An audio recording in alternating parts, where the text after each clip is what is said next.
I want to take you through a few different plants that you can grow in these systems, and I want to talk about rotation length, resource demands, value, and ease of growing. So first I'll start with leafy greens and herbs. They're really easy to grow in these systems. They have a short rotation length, they have a high value, and they have low resource demand. So leafy greens and herbs are very, very well suited for an aquaponics system in general, and they work very well in this mini aquaponics system. Fruits and berries are a pretty easy plant to grow. They do have some resource demands. They're relatively shorter rotation length, and they can be high value. Other plants that we want to look at would be high value vegetables like tomatoes and peppers and cucumbers.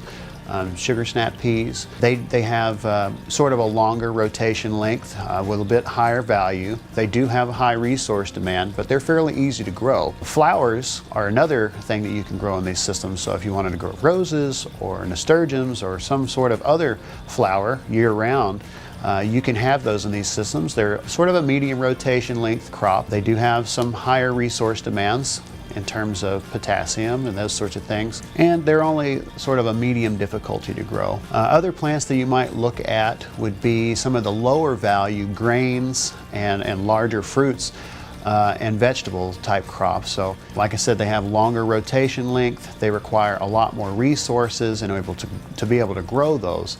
The value is relatively low. The value of these crops are both in terms of what the market price is.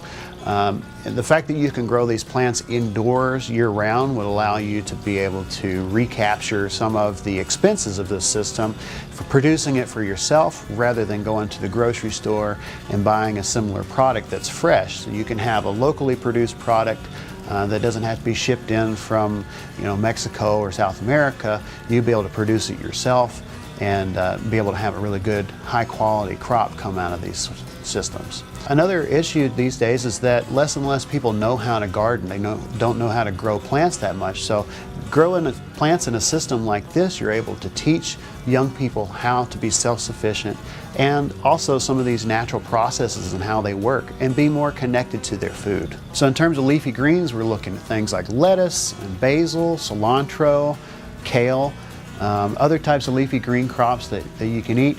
If you're looking at fruits and berries, strawberries do really well in these types of systems.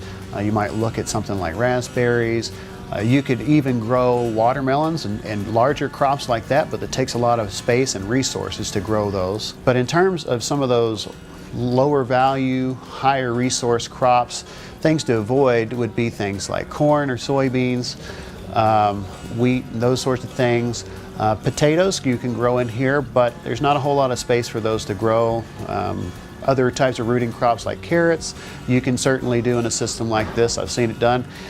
Maybe not quite as valuable. And trees for fruit or nut production, they can certainly be done, but like I said, this system's not suited very well for those types of plants. So now that you know what kind of plants will work well in this system, I encourage you to go to your farm store, find some seeds, pick them out, plop them in your system, see how they grow.